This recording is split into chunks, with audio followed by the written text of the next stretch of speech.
बिस्मिल्लाहिर्रहमानिर्रहीम बिस्मिल्लाहिर्रहमानिर्रहीम। हज़रात अज़ादारान सरकार सैयद शुहदा अस्सलामु अलैकुम। पंजतन यूट्यूब चैनल की जानिब से मैं अब्बास इरशाद नक़वी आपसे मुखातिब हूँ।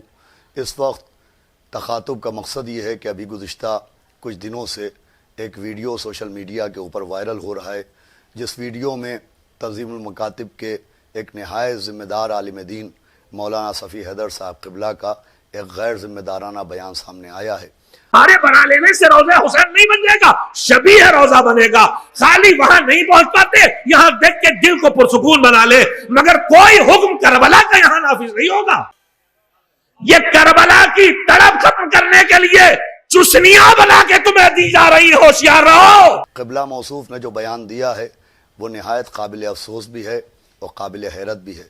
काबिल अफसोस इसलिए है कि वो ख़ुद एक शिया आलिम दीन होने के बाद एक ऐसी गैर ज़िम्मेदाराना तकरीर फरमा रहे हैं, और काबिल हैरत बात यह है कि मौलाना ये फरमा रहे हैं कि लोग इन इमारतों को असल करार दे रहे हैं। मैं समझता हूँ कि शायद क़िबला ने कभी इन इमारतों पर, जिनको शबी कहा जाता है, जिनके लिए वो लफ्ज़ रोज़ा का इस्तेमाल कर रहे हैं, ख़ुद जाने की ज़हमत गवारा ही नहीं की है। अगर ख़ुद कभी ज़हमत गवारा की होती तो वो ख़ुद इस बात का एतराफ़ करते कि कोई भी इन इमारतों का तामीर करने वाला इनको असल के बराबर करार नहीं देता है। कोई भी रोज़ा, जिसे रोज़ा कहा जाता है, जिसे शबी कहा जाता है, वो करबला मोहल्ला या नजफ़ अशरफ के बराबर करार नहीं दिया जाता। ये हैरत की बात है कि उन्होंने बग़ैर इन इमारतों के ज़ियारत के एक गैर ज़िम्मेदाराना बयान दिया है। दूसरे, उन्होंने एक बहुत गैर मुनासिब मिसाल दी है, जिसको बयान करना भी मैं समझता हूँ कि नहायत काबिल अफसोस बात है कि उन्होंने इन तमाम ज़ियारत गाहों को चुस्नी से मिसाल दी है। उन्होंने मिसाल देते हुए इस बात को साबित करने की कोशिश की है कि इन इमारतों की तामीर से असल ज़ियारतों की तलब ख़त्म हो जाती है। मैं क़िबला से गुजारिश करूँगा कि क्या क़िबला ये बात बताने की और मेरे सवाल का जवाब देने की ज़हमत गवारा फरमाएंगे कि पैगम्बर इस्लाम जब मक्के से मदीना तशरीफ़ लाए और पैगम्बर इस्लाम के दिल में खाने काबा से दूर होने का दर्द था, अल्लाह के घर से फ़िराक़ का एक दर्द मौजूद था, और ख़ुदा ने उनको मस्जिद नबवी बनाने का हुक्म दिया, तो क्या मस्जिद नबवी को भी वो अपनी मिसाल के ज़ुमरे में शामिल करना चाहेंगे? जितनी भी मसाजिद दुनिया में हैं, वो मसाजिद भी जिसमें क़िबला नमाज जमात पढ़ाते हैं, पढ़ा चुके हैं, वो सब अल्लाह का घर कहलाती हैं। मुझे बताइए कि क्या इन मसाजिद को भी वो अपनी मिसाल के ज़ुमरे में रखेंगे? क्या मसाजिद इसलिए बनाई गई हैं कि मसाजिद के ज़रिए खाना काबा की अहमियत ख़त्म हो जाए? क्या मसाजिद इसलिए बनाई गई हैं कि इन मस्जिदों को खाना काबा का दर्जा दे दिया जाए? क्या मसाजिद इसलिए बनाई गई हैं कि मसाजिद में जाने के बाद लोग खाना काबा की तरफ रग़बत न करें? बहुत अफसोस की बात है कि न जाने के सबब मौलाना ने ऐसा गैर ज़िम्मेदाराना बयान दिया। अब रही बात ये कि वो आगे फरमा रहे हैं कि इन इमारतों के बनाने वाले, इसमें पैसा खर्च करने वाले तमाम तर रिश्वतखोर होते हैं। तो क्या मौलाना अपने इदारे में चंदा देने वालों के बारे में कुछ फरमाएंगे? क्या कभी उन्होंने तहक़ीक़ की कि वो जिन अफराद से अपने इदारे के लिए, अपने मदरसे के लिए ताउन हासिल करते हैं, क्या वो सब दूध के धुले हुए होते हैं? मैं नहीं समझता कि मौलाना को ये गैर ज़िम्मेदाराना बयान देना चाहिए।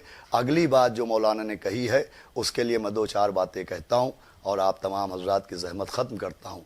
उनकी एक ख़ास बात है जिसका जवाब देना ज़रूरी है, और वो ख़ास बात ये है कि उनका ये फरमाना है कि इन इमारतों से लोगों के दिलों में करबला और नजफ़ की अहमियत ख़त्म हो जाएगी और तड़प ख़त्म हो जाएगी। तो मैं मौलाना से गुजारिश करूँगा कि अगर वो मुशाहिदा करें तो पिछले 15-20 बरसों में ज़ायरीन की तादाद में किस कदर इजाफ़ा हुआ है। ये इजाफ़ा ख़ुद किस बात की दलील है? अगर इन इमारतों के बनने से करबला मोहल्ला और नजफ़ अशरफ की अहमियत में कमी वाक़ई हुई होती तो ज़ायरीन की तादाद में इस कदर इजाफ़ा न हुआ होता। ये इस कदर इजाफ़ा होना ख़ुद इस बात की दलील है कि रोज़ों की नक़ल ने असल के लिए तड़प में इजाफ़ा किया है, असल की तड़प में कमी नहीं की है।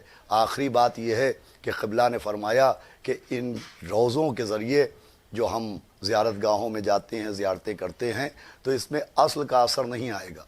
तो मैं उनकी खिदमत में अर्ज़ करता हूँ कि काश वो अपने इदारे की छपी हुई जिन किताबों को वो खुद शाया करते हैं, उन किताबों के ऊपर एक नज़र डालें।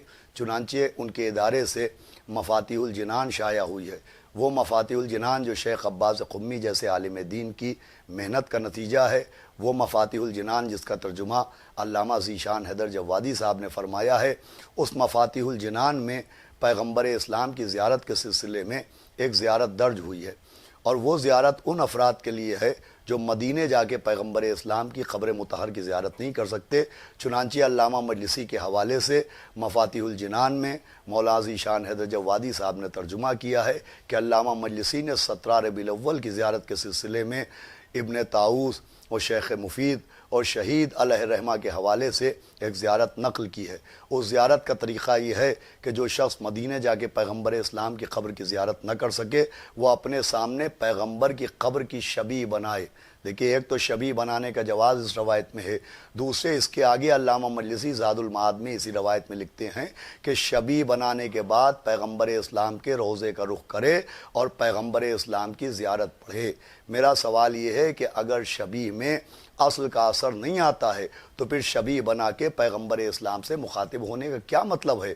اس کے قبر کے اوپر نام لکھنے کا حکم ہے، یعنی اس کو منسوب کر دینے کے بعد اس میں اصل کا اثر آ سکتا ہے۔ اس کے لیے یہ روایت پہلی دلیل ہے۔ دوسری دلیل یہ ہے کہ علامہ مجلسی علیہ رحمہ نے حیات القلوب میں بھی اور بحار الانوار میں بھی اس روایت کو نقل کیا ہے کہ جب فرشتوں نے اللہ کی خدمت میں یہ درخواست کی کہ ہم بھی مولا کائنات کے چہرے کی زیارت کرنا چاہتے ہیں، تو اللہ نے 5ویں آسمان کے اوپر مولا متقیان کی شبیہ تیار کی، اور فرشتے اس شبیہ کی زیارت کرتے تھے۔ انہیں شبیہ کی زیارت میں مولا کائنات کی زیارت کا ثواب ملتا تھا۔ لیکن ایک دن فرشتوں نے دیکھا کہ مولا کائنات کی شبیہ کے سر اقدس سے خون کا فوارہ جاری ہے، تو فرشتوں نے بارگاہ خدا میں سوال کیا۔ خدا نے جواب دیا کہ زمین کی طرف دیکھو، مسجد کوفہ میں 19 رمضان کو مولا کائنات کے سر پہ ضرب ماری گئی ہے۔ وہ 19 ماہ رمضان کا روز تھا۔ جب فرشتوں نے زمین کی جانب دیکھا تو مولا کائنات محراب مسجد میں تڑپ رہے تھے، آپ کے سر سے خون جاری تھا۔ غور کرنے کی بات ہے کہ ضربت اصل پہ لگی لیکن اثر نقل میں آ گیا۔ تو اگر نقل میں اصل کا اثر نہیں آتا ہے تو ان روایات کی تردید کیجئے، ان روایتوں کو لکھنے والوں کو آپ قابل اعتراض بنائیے اور ان روایتوں کو کتابوں سے خارج کیجئے۔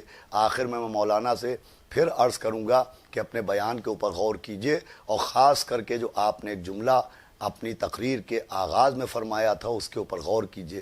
آپ فرما رہے ہیں کہ چاہے کوئی مجھے وہابی کہے، چاہے مجھے کوئی دشمن اہل بیت کہے، یہ جملہ اس بات کی دلیل ہے کہ آپ کے دل میں بھی کہیں نہ کہیں سے یہ احساس ہے کہ آپ ایک شیعہ عالم دین ہونے کے باوجود وہابیت کی ترویج کر رہے ہیں، اہل بیت کی دشمنی کو تقویت دے رہے ہیں۔ میں آخر میں عرض کروں گا کہ آپ بجائے اس کے کہ لوگوں کو یہ دعوت دیں کہ لوگ آپ کو وہابی کہیں، لوگ آپ کو دشمن اہل بیت کہیں، آپ خود یہ اعلان کر دیں تو بہتر ہوگا۔ خدا حافظ والسلام۔